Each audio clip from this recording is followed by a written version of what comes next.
A paz do Senhor Jesus, peregrinos! Finalmente chegamos no último dia do nosso propósito de 31 dias. E olha só que interessante, estamos gravando hoje este devocional no dia 31 de outubro, que é o dia da Reforma Protestante. Hoje se completam 507 anos da Reforma Protestante. No dia 31 de outubro de 1517, Martinho Lutero, ele pregou as 95 teses na porta lá da igreja da cidade que agora eu me esqueci o nome, lá na Alemanha. Mas as 95 teses de Lutero foram pregadas na porta daquela igreja. E nós podemos lembrar aqui das 5 principais, né? Que são as conhecidas 5 solas, né? Não é a sola do sapato, não, né? Não. Né? Não. São as 5 solas. As solas, na verdade, são os 5 fundamentos da fé cristã. E quais são as 5? Somente a fé, somente a Escritura, somente Cristo, somente a graça e glória somente a Deus. E muito apropriado hoje nós meditarmos no livro de Judas. Por que, Fernando, que é apropriado estudarmos, meditarmos no livro de Judas justamente no dia da Reforma Protestante? Porque o livro de Judas é a mais dura denúncia do Novo Testamento contra falsos mestres, falsos profetas, falsos ensinos. Então Judas bate forte contra os falsos ensinos aqui na sua carta. Traz o sal, porque a ataca aqui é grande. Então vamos orar? Tem muita coisa para comentar, né, Fernando? Senhor amado, nós queremos te agradecer. Agradecer porque o teu Espírito Santo foi soprado na tua igreja e homens corajosos se levantaram para defender a pureza do Evangelho, para defender a fé genuína em Cristo Jesus, tanto na Reforma Protestante como na primeira era da igreja, e como hoje tu ainda ergues pessoas para se levantarem a favor da defesa da fé. E aqui nós estamos para estudar esta carta de Judas e pedimos o teu auxílio na compreensão desta verdade. Pela tua graça, pela tua misericórdia, Senhor, e pela tua vontade em que saibamos a tua verdade. Então nós te pedimos tudo isso em nome do teu Filho Jesus. Amém. Então abra sua Bíblia. Livro de Judas é o livro que está antes do Apocalipse, então é facinho você localizar. Você vai até Apocalipse e volta apenas um livro. Está lá o livro de Judas, que também só tem um único capítulo, né? Exatamente. E qual é o principal tema do livro de Judas? Batalha pela fé. E olha que interessante, nós já vamos ver nos primeiros versículos que a intenção de Judas não era escrever sobre esse tema. Ele queria falar só sobre consolação, dar uma palavra de ânimo, dar a chave, né? Falar palavras de vitória, de bênção. Mas quando ele começa a escrever, o Espírito Santo o incomoda e ele sente a urgência de admoestar, ele sente a necessidade de advertir os cristãos contra este falso ensino que estava sendo infiltrado e adentrando nas igrejas do primeiro século.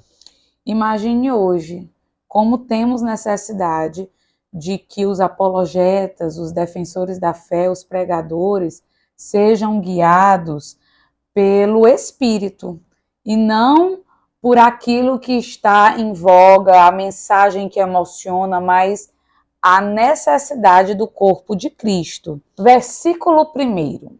Judas, servo de Jesus Cristo e irmão de Tiago. Ou seja, não é o Judas Iscariotes, até porque aqui o Judas já estava morto há muito tempo, o Iscariotes.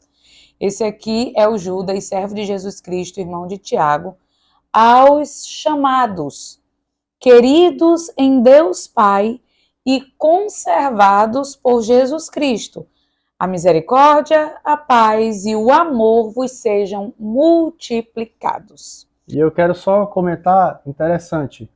Ele fala aí, ó, Judas, servo de Jesus e irmão de Tiago. Todos os estudiosos vão dizer que esse aqui também, ou seja, era meio irmão de Jesus. E por que é que ele não diz assim, Judas, irmão de Jesus e de Tiago? Porque ele não queria se aparecer? É porque ele tinha a noção de que ele era meio irmão de Jesus, sim, mas ele era servo de Jesus. Ele sabia que Jesus, além de ser meio irmão dele, era filho de Deus, era o Senhor dele.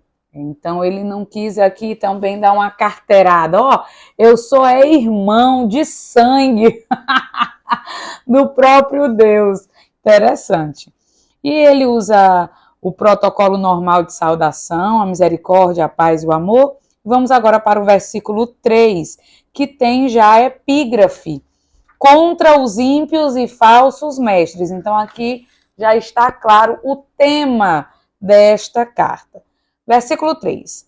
Amados, procurando eu escrever-vos com toda a diligência acerca da comum salvação. Ele queria escrever só sobre salvação. Tive por necessidade escrever-vos e exortar-vos a batalhar pela fé que uma vez foi dada aos santos. Porque se introduziram alguns, é o joio plantado no meio do trigo. Segundo a parábola do joio, o joio é plantado pelo inimigo. E interessante, Kézia, você vai ler aí nessa versão e eu quero ler na nova versão internacional, que traz termos mais claros sobre a ideia que Judas quer falar. Versículo 4. Porque se introduziram alguns que já antes estavam escritos para este mesmo juízo, homens ímpios que convertem em dissolução a graça de Deus e negam a Deus, único dominador e Senhor nosso, Jesus Cristo. Como é que está na tua versão? Olha a versão NVI, como é mais clara. Pois certos homens, cuja condenação já estava sentenciada há muito tempo, infiltraram-se dissimuladamente no meio de vocês. Estes são ímpios e transformam a graça de nosso Deus em libertinagem. Misericórdia. E negam Jesus Cristo, nosso único soberano e Senhor. Portanto, os estudiosos vão dizer que o quê? Que aqui esses infiltrados são gnósticos libertinos. Eles tinham o pecado da imoralidade sexual e também eles tinham o pecado de serem contra também a doutrina, contra a lei. Porque eles eram imorais na conduta, eles eram pervertidos sexuais e também eram contra a divindade de Jesus. Mas, versículo 5, quero lembrar-vos, como a quem já uma vez soube isto, que havendo o Senhor salvo um povo, tirando-o da terra do Egito, destruiu depois os que não creram. Eu tenho batido muito nessa tecla, inclusive quando eu estou ministrando, que nós sempre precisamos entender que Antigo Testamento e Novo Testamento têm uma única mensagem. E que tudo o que nós lemos no Antigo Testamento deve ser interpretado à luz do Novo Testamento. Então, tudo que aconteceu a Israel, tudo que aconteceu na peregrinação, tudo que Deus orientou no Antigo Testamento tem uma aplicação para nós hoje, espiritual. E aqui, Judas está dizendo exatamente isso. Ele está retomando o Antigo Testamento para dizer: o povo que Deus libertou do Egito, que não creu, foi destruído. E aqueles que também não creem no Evangelho, na palavra que está sendo pregada, na palavra genuína, no cumprimento das profecias que é Jesus Cristo, eles também serão destruídos. É isso que Judas está dizendo, não é? Ele vai trazer aqui uma palavra de juízo, de condenação. E ele vai trazer vários exemplos do Antigo Testamento para exemplificar os tipos de pecados que toda pessoa que cometer será condenada. Esses ímpios apóstatas aqui terão esta condenação. E ele adverte que quem cometer estes pecados também estarão sujeitos a esta mesma condenação. E ele começa primeiro dizendo que Deus vai julgar o pecado e a incredulidade. Cuidado, incredulidade é pecado. Versículo 6. Ele disse, né? Destruiu os que não creram e aos anjos que não guardaram o seu principado, mas deixaram a sua própria habitação. Reservou na escuridão e em prisões eternas até ao juízo daquele grande dia. Aqui está falando da rebelião dos anjos que seguiram a Satanás no céu. Eles também serão julgados naquele grande dia. Assim como Sodoma e Gomorra e as cidades circunvizinhas, que havendo se corrompido como aqueles, os anjos caídos, e ido após outra carne, foram postas, por exemplo, sofrendo a pena do fogo eterno. Olha, agora ele vai falar do pecado da imoralidade sexual, provando para nós que estes gnósticos também cometiam este pecado. Olha aqui como é que está na NVI. De modo semelhante a este, Sodoma e Gomorra e as cidades em redor se entregaram à imoralidade e às relações sexuais antinaturais. Por isso que vem o termo sodomita, que vem da cidade de Sodoma, que é a prática do homossexualismo, condenada por Deus. E não só o homossexualismo, mas ele fala aqui de práticas sexuais antinaturais, como nós vemos também a bestialidade, que é a prática do sexo entre homens e animais. Olha, realmente não tem outro nome para isso não, bestialidade. E ele mais uma vez coloca aqui que Sodoma e Gomorra serviram de exemplo de como acontecerá aqueles que praticam o que não agrada a Deus, aqueles que praticam a imoralidade e aqueles que rejeitam a palavra de Deus. Versículo 8.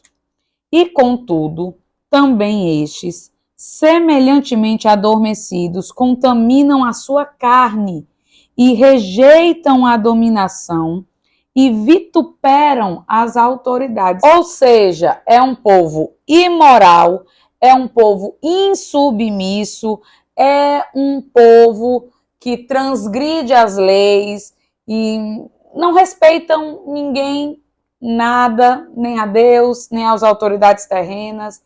É um povo libertino. E qual é aquele nome que se usa para aqueles grupos políticos que não respeitam a autoridade, não respeitam nada? Os anarquistas, eles não respeitam nada nem ninguém. Exatamente, esses gnósticos aqui eram chamados de antinomianos. O que é isso? São antileis. Eles não respeitavam nenhuma lei de Deus e nenhuma doutrina da palavra de Deus. Vocês conhecem alguém assim? Infelizmente, tem uma praga de gente assim hoje no mundo. Vamos ler agora o versículo 9. E este fato citado aqui só aparece uma vez na Bíblia toda e é aqui. Ó. Que fato é esse? Mas o arcanjo Miguel, quando contendia com o diabo e disputava a respeito do corpo de Moisés, não ousou pronunciar juízo de maldição contra ele, mas disse: o Senhor te repreenda. Olha que coisa interessante. É este fato de que Satanás e o arcanjo Miguel brigaram, batalharam pelo corpo de Moisés. Quem nunca já ouviu falar disso? Eu ouvi falar várias vezes, mas eu não sabia que estava aqui no livro de Judas. Você não se lembrava, né? Eu não me lembrava que era aqui no livro de Judas. E olha que interessante outra coisa que este versículo quer dizer. Judas quer dizer que este povo era tão ruim que eles blasfemavam contra Satanás também. Eles não respeitavam nem Satanás. E Judas está dizendo aqui que nós temos que não ter medo de Satanás, mas que nós não podemos subestimar. Nós temos que fazer o quê? Repreender Satanás pelo nome de Jesus. Nem o arcanjo Miguel, olha o que o texto está dizendo, nem o arcanjo Miguel ousou falar contra Satanás. O que foi que o arcanjo Miguel só fez? O Senhor te repreenda. E eles estavam aqui também blasfemando contra o diabo. Nem o diabo eles respeitavam. E as músicas que tem hoje, da libicuda na cara do cão, e aí o que é que tu achas? Isso é perigoso, né? Ah, eu pisei, o Satanás está debaixo do meu pé. Não. Quem pisou na cabeça de Satanás foi Jesus. Jesus foi que venceu Satanás. Não fomos nós. Até porque, né, meu bem? Lá em Ezequiel está dito lá que Satanás era mais sábio do que Daniel. Eita. Vocês sabiam muita gente disso? subestima, mas só quem pode enfrentá-lo é o nome de Jesus, o sangue de Jesus, e deve ser por isso que tem tanta desgraça aí, inclusive no meio cristão, porque as pessoas querem enfrentar o Satanás na própria força, com deboche, que nem o povo aqui, que não respeitava ninguém, nem o Satanás. O povo ruim. Versículo 10, podemos seguir? Estes, porém, dizem mal do que não sabem, e naquilo que naturalmente conhecem, como animais irracionais, se corrompem. Estão corrompidos, falam do que não sabem, são loucos. É aquilo que Paulo diz, na sua sabedoria, achando que são sábios, tornaram-se loucos. Ou seja, o seu entendimento se obscureceu. Outro nome para que animais irracionais, aqui na NVI, são bestas. Eles são como bestas feras. Então, um homem sem o Espírito Santo de Deus é só uma besta fera. Misericórdia. Versículo 11. Ai deles. Toda vez que aparece na Bíblia este ai, é palavra de juízo. Porque entraram pelo caminho de Caim. Ele agora, Judas, vai dar exemplo de 3 personagens do Antigo Testamento, cada um com seu respectivo pecado. Vamos lá. Entraram pelo caminho de Caim e foram levados pelo engano do prêmio de Balaão e pereceram na contradição de Corá. Caim, Balaão e Corá. Vamos lá, o Caim talvez seja o mais famoso desses aqui. Caim, o irmão de Abel, que matou o irmão por inveja e cometeu o primeiro homicídio. Então, Caim foi homicida e invejoso. O engano do prêmio de Balaão. Balaão era um profeta, mencionado lá em Números capítulo 16. É o da jumenta, que aí todo mundo lembra. É que a jumenta falou com ele. Ele estava tão desconvertido que Deus não conseguiu falar com ele. Teve que usar a jumenta. O texto vai dizer que a jumenta via o anjo, mas o Balaão não conseguia mais ver o anjo de Deus. Então ele era um profeta que se corrompeu por conta da ganância, por conta da avareza, virou um mercenário. Ele recebeu dinheiro de Baraque para amaldiçoar o povo de Israel. E quem foi Corá? Contradição de Corá. Corá, Datã e Abirão foram os rebeldes que se voltaram contra a liderança de Moisés. O povo ruim. Eles eram levitas da casa do Senhor e se rebelaram, invejando a liderança de Moisés. Olharam e disseram, não, esse Moisés aí não sabe de nada, a gente faz melhor. Eita, e se rebelaram e se arrebentaram, porque o texto diz que Deus fez abrir um buraco e engoliu Datã, Corá e Abirão e todo mundo que concordou com eles. É forte, ou seja, simbologias na prática do que há de acontecer com quem entra pelo mesmo caminho de Caim, Balaão e Corá. Por isso, não seja avarento, mercenário, não seja rebelde e não seja invejoso e homicida. Versículo 12. Estes são manchas em vossas festas de fraternidade, banqueteando-se convosco e apacentando-se a si mesmos sem temor. Judas está aí agora falando como é a situação deles, ou seja, eles apacentam a si mesmos, eles não apacentam as ovelhas, esses são líderes que só pensam em si mesmos. E agora ele vai usar 6 figuras de linguagem para dizer qual é a situação desses ímpios apóstatas. São nuvens sem água. Eita, para que é que serve uma nuvem sem água? Para coisa nenhuma. Levadas pelos ventos de uma para outra parte. Ou seja, instabilidade. Eles vão para onde der mais, para onde for melhor para eles. Não tem firmeza, não tem caráter. Eles não são guiados pelo Espírito de Deus, são guiados pelo vento do momento. São como árvores murchas, infrutíferas, 2 vezes mortas, desarraigadas. É forte essa imagem. Não precisa nem explicar, né? Uma árvore murcha e sem frutos, Jesus deixa bem claro que a árvore que não der fruto vai ser arrancada e lançada fora.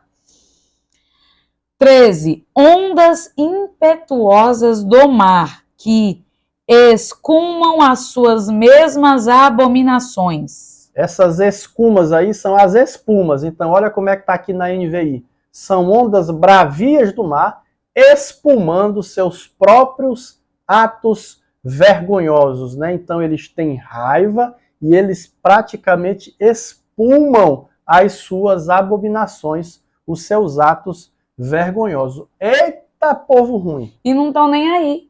Não. Não é isso. A gente não vê hoje esses ímpios, mercenários, avarentos, espumando as suas abominações nas redes sociais, sem nenhuma vergonha, são tudo uns caras cínicos. Pois é, do mesmo jeito. Vamos lá, são o quê? Estrelas errantes, para os quais está eternamente reservada a negrura das trevas. Eita, estrelas errantes é aquilo, eles são instáveis. Eles vão, eles não têm firmeza, não têm perseverança, não têm estabilidade. Eles estão aí ao seu bel prazer, seguindo só os seus próprios instintos. E destes, profetizou também Enoque, o 7º depois de Adão, dizendo: Eis que é vindo o Senhor com milhares de seus santos, para fazer juízo contra todos e condenar dentre eles todos os ímpios por todas as suas obras de impiedade que impiamente cometeram e por todas as duras palavras que ímpios pecadores disseram contra ele. Então, aqui nós temos 2 correntes de interpretação, que Enoque, ele realmente profetizou, e dizem que essa profecia se encontra no livro apócrifo de Enoque, não reconhecido pelo cânon sagrado, e alguém pode dizer, mas está aqui no livro de Judas, mas talvez isso era conhecido da nação de Israel, mas talvez outras coisas foram consideradas fora do que era preciso ser considerado como verdadeiro para estar no cânon sagrado. Outra vertente de interpretação é que diz que destes profetizou também Enoque, o 7º depois de Adão, porque a própria vida de Enoque serve como uma profecia. Por quê? Porque ele foi tirado, ele foi trasladado. Quem é que será trasladado quando Jesus tocar a trombeta, que os anjos tocarem a trombeta e a igreja for arrebatada? Aqueles que andarem com Deus como Enoque andou. Porque lá em Gênesis diz, Enoque andou com Deus, foi arrebatado e nunca mais foi visto. Né? Não foi visto mais, que é o que nós esperamos que aconteça com aqueles que estão firmes em Jesus e serão tirados da hora da tentação que há de vir sobre o mundo, que somos nós. Eita glória, mas tem que estar firme na palavra. Os estudiosos vão dizer que é uma tipologia do arrebatamento da igreja, né? Enoque e Elias, que foram as 2 figuras do Antigo Testamento que foram arrebatadas, ou seja, não passaram pela morte física. Versículo 16. Estes são murmuradores, queixosos da sua sorte, andando segundo as suas concupiscências, seus desejos, e cuja boca diz coisas muito arrogantes, admirando as pessoas por causa do interesse. O que é que ele está dizendo aqui? São os falsos ensinadores que falam que as pessoas querem ouvir. E por isso, eles têm atrás de si muitos admiradores. E nós estamos vivendo dias muito parecidos com os tempos aqui de Judas, onde Judas foi levado pelo Espírito a exortar, a advertir a igreja daquela época. E essa advertência serve para nós hoje. Quantos não estão aí se estabelecendo como mestres, mas na verdade eles apenas estão falando o que as pessoas querem ouvir, apenas decretando vitória, bênção e dizendo que Deus é contigo, quando na verdade a igreja está precisando ser alertada, confrontada. Versículo 17. Mas vós, amados, lembrai-vos das palavras que vos foram preditas pelos apóstolos de nosso Senhor Jesus Cristo. Ele está dizendo, ó, se lembrem, não caiam nessas falácias, não caiam nesses absurdos heréticos. Esses falsos mestres e falsos profetas só querem enganar vocês, eles só querem ser importantes, encher as igrejas. Só querem tirar o dinheiro de vocês. Versículo 18. Os quais vos diziam, os apóstolos, que no último tempo haveria escarnecedores, que andariam segundo as suas ímpias concupiscências, com seus ímpios desejos. Estes são os que causam divisões sensuais, que não têm o Espírito. Isso é forte. Está falando de pessoas que são atraentes e que causam divisões. Eles não trabalham pela comunhão, eles não trabalham pela paz, eles não trabalham pela fé, eles trabalham pelos próprios interesses. Senhor, nos defenda, nos guarde. E, na verdade, Jesus nos deu o caminho para sermos guardados deste tipo de falso mestre, falsos ensinadores. Nós temos que conhecer a verdade. Nós temos que buscar a palavra. E agora vamos para a parte final, do versículo 20 ao 25. Exortação e doxologia final. O que é doxologia? Doxologia é quando eu vou louvar, é quando eu vou agradecer, é quando eu vou finalizar alguma coisa louvando, dando glória. É isso que ele vai fazer aqui. Versículo 20, leia aí. Mas vós, amados, edificando-vos a vós mesmos sobre a vossa santíssima fé, orando no Espírito Santo. Então, a igreja do Senhor deve praticar isto aqui, a edificação mútua. Não queira o mal do seu irmão, não queira que o seu irmão caia, não queira que o seu irmão peque. Queira que ele esteja cheio da verdade, que ele ande em santidade. Não tenha inveja do seu irmão. Edifiquem-se a si mesmos. Orando no Espírito. Uma igreja sem oração é uma igreja que ela está vulnerável. É uma igreja que é alvo fácil para o inimigo. Versículo 21. Conservai a vós mesmos no amor de Deus, esperando a misericórdia de nosso Senhor Jesus Cristo, para a vida eterna. 22. E apiedai-vos, ou seja, tenham misericórdia de alguns que estão duvidosos. É porque os falsos mestres, eles são muito convincentes. E às vezes a gente pode encontrar um irmão nosso que ainda não está firme mesmo. Então a gente tem que ter misericórdia dele, tentar ensiná-lo, edificá-lo, né? E não jogar os pés. Eita, tu tá duvidoso, tu tá sem firmeza, pois que você se tore aí todinho, que você se lasque sozinho. Não é assim que a igreja de Deus, a igreja remida, que tem o Espírito Santo de Deus, age. Ela procura ensinar na verdade e mostrar o caminho. Então tá aí, esse é o primeiro grupo, aqueles que estão duvidosos, tenha misericórdia. Versículo 23, e salvai alguns, arrebatando-os do fogo. Aqui é tendo misericórdia com aqueles que talvez a vida inteira vão ser fracos na fé. mas pelo menos eles têm fé em Jesus e eles vão escapar como quem escapa do fogo, só com a salvação. E aí é quando Paulo vai ensinar que o forte tem que suportar o mais fraco, tem que dar suporte, porque alguns, se Paulo diz que o forte tem que dar suporte ao mais fraco, é porque existe aquele irmãozinho que é mais fraco. Ele vai ser salvo, mas talvez ele nunca vai frutificar, ele nunca vai ser aquela pessoa madura na fé.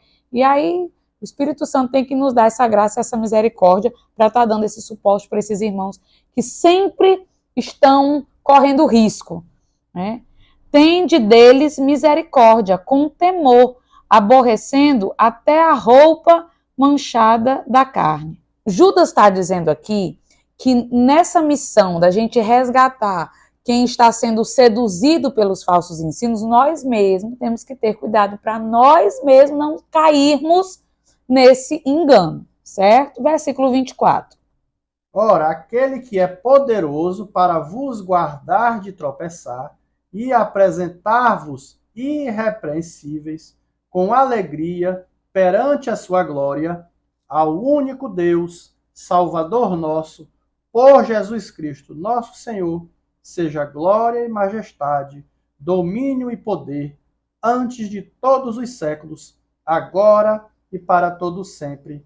Amém. Ou seja, depois de fazer todo esse alerta na sua carta, Judas vai finalizar dizendo que diante de todos esses erros, diante de todos esses pecados, diante desses ímpios apóstatas que estão aqui tentando se infiltrar e enganar o povo de Deus, há um que pode te livrar, há um que pode te dar sabedoria, há um que pode te guardar desses lobos devoradores, que é Deus, que é Jesus. Este aí pode te guardar em segurança destes lobos terríveis e te levar para o céu e te manter irrepreensível. Então, nós só podemos nos manter irrepreensíveis, sem mácula, Sim, diante desses enganos, se estivermos guardados em Jesus Cristo. É só Ele que nos livra desses lobos. E nós só estamos em Cristo e só amamos a Cristo se guardarmos os seus mandamentos.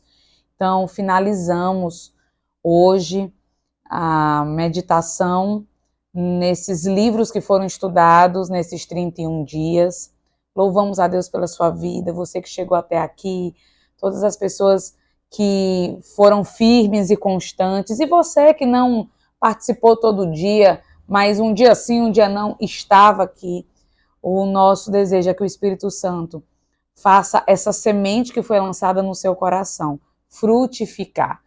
Quem faz crescer é Deus, mas nós estamos aqui apenas como semeadores, lançando essa semente que é a palavra no seu coração, no nosso próprio coração, crendo que quem dá o crescimento é o Senhor.